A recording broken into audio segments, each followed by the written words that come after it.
if you guys take anything away, that will definitely help you as you shoot your groups at 100 yards each week. How many times do you shoot four nice shots, and the last shot you take a little bit extra time on while you're puckering up, you know, and that's exactly what Yeah, definitely try to relax. I mean, if you can shoot a sighter, fine, but, you know, I'm just trying to get back to basics, you know, just get back to basics, but I will always hold a little bit high in that last shot, and rarely do I ever put that bullet out the top, and I sure don't lose that down. The other thing, too, if you're shooting, and it's benign, where the condition just kind of dies, all right, I guarantee you, sooner or later, you will lose a shot out of the bottom of that group because you don't have condition to keep that bullet out. Okay? So again, just something important to remember on that.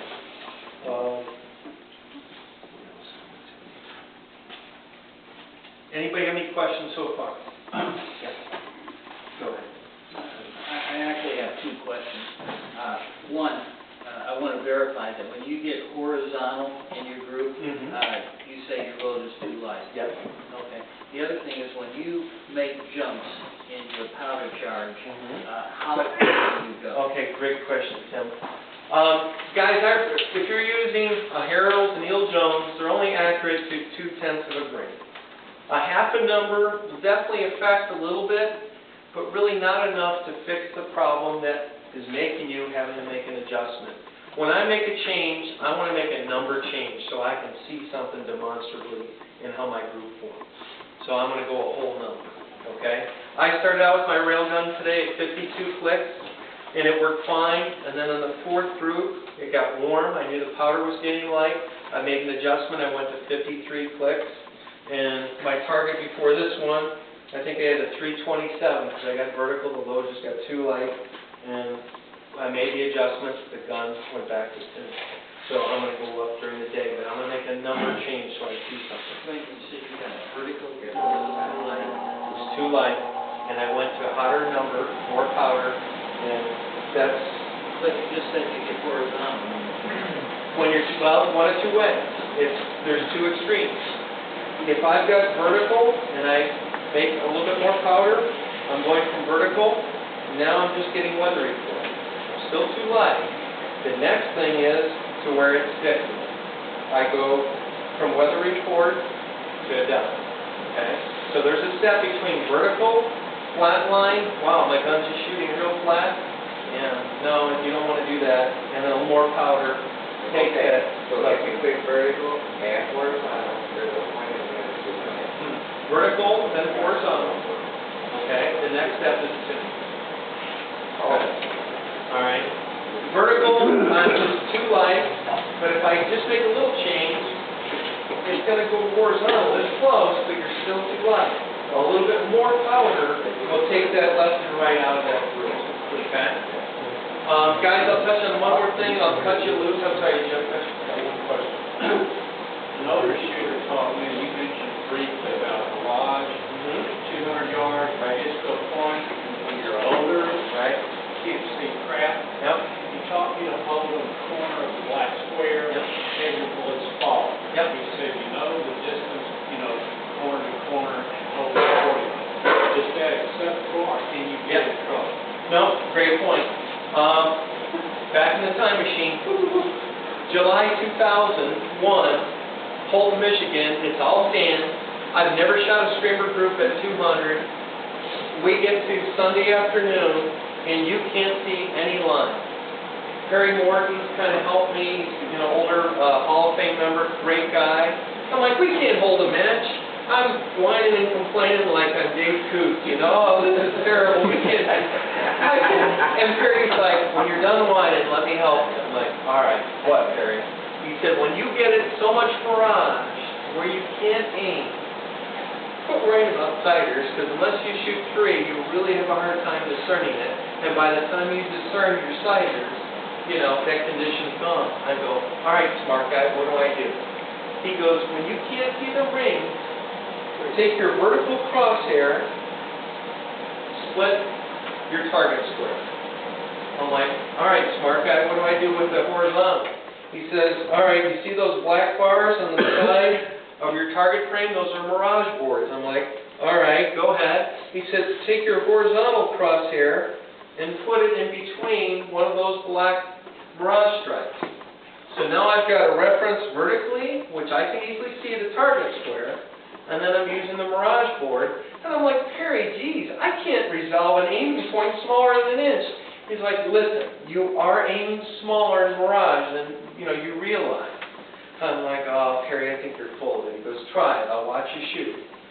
So I sit there, and I'm shooting next to Joe Freeman and Wayne Wood, and I can't see anything. I put the crosshair up there, and I see the mirage just kind of roll in my scope, left to right, and bang, bang, bang, bang, bang. I get done with my group, and I see this black line bouncing up and down. And I'm asking, Joe and Woody, I'm like, how big do you think my group was? And they're like, mid-5 or 6. And I'm like, darn it. I go, Perry, that didn't work. He goes, trust me, your group's smaller than you realize. So we're going up to the next match, and I'm setting myself up on the bench, and Joe Freeman says, hey, you know how small your group was? And I'm like, oh no, how big was it? I thought he was going to tell me he had an inch.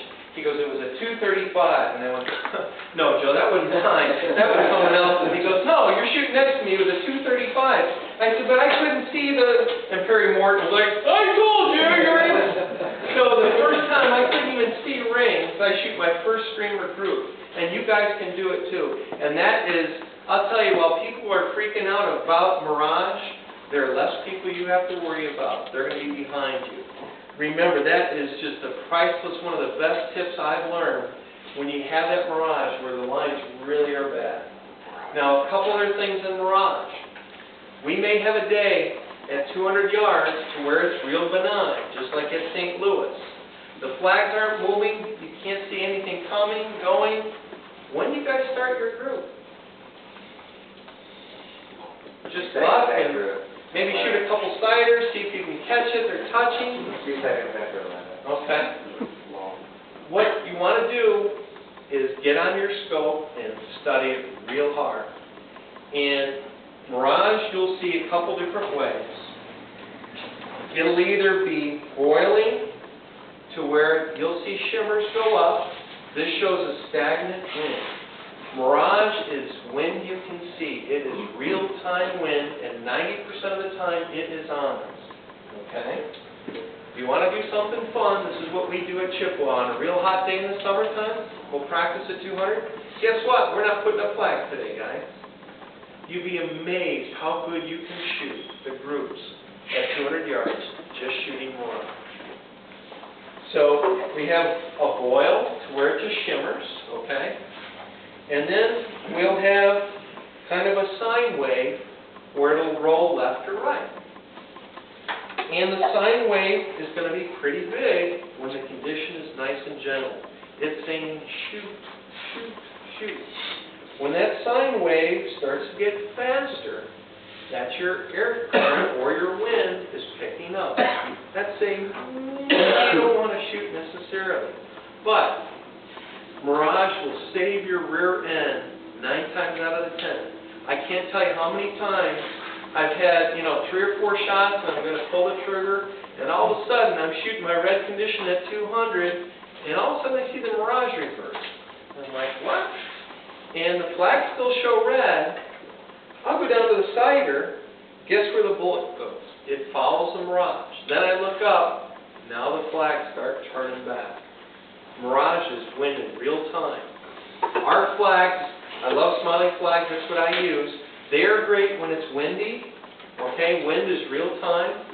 When it gets benign conditions, the only time the flag moves is after the condition is come and gone.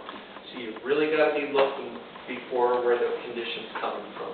But if you look at the mirage, if you do get a benign condition on 200, and you start to see it roll, you can shoot that mirage, and it will help you shoot a good group. And make mirage your friend, because it really is a great tool. I'm sorry. What about the roll? I want to see just a sine wave to where it's moving in a direction. I don't necessarily want to shoot the boy. Now, one other tip, guys, if it's been real windy out, and you're trying to make heads or tails of what to do, and every now and then it stops, the tails touch, but you got red, green, shoot that as fast as you can. If it's not blowing, it can't hurt you as bad as being really hard blowing. Sometimes you get that. The flags may not all agree, but you can certainly, get a better group from that. Anybody have any questions? Did you mention anything about neck tension? Oh, gosh. Yeah, guys, I'm sorry, I was remiss in this. 133, it loves neck tension.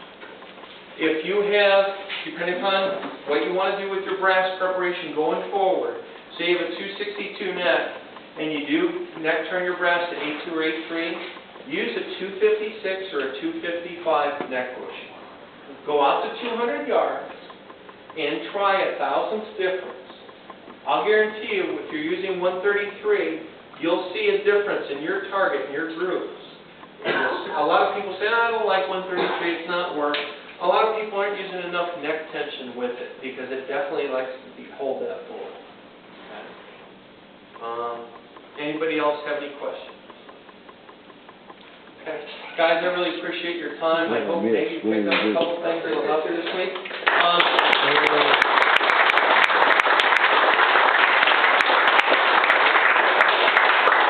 I have some lovely empty 133 bottles.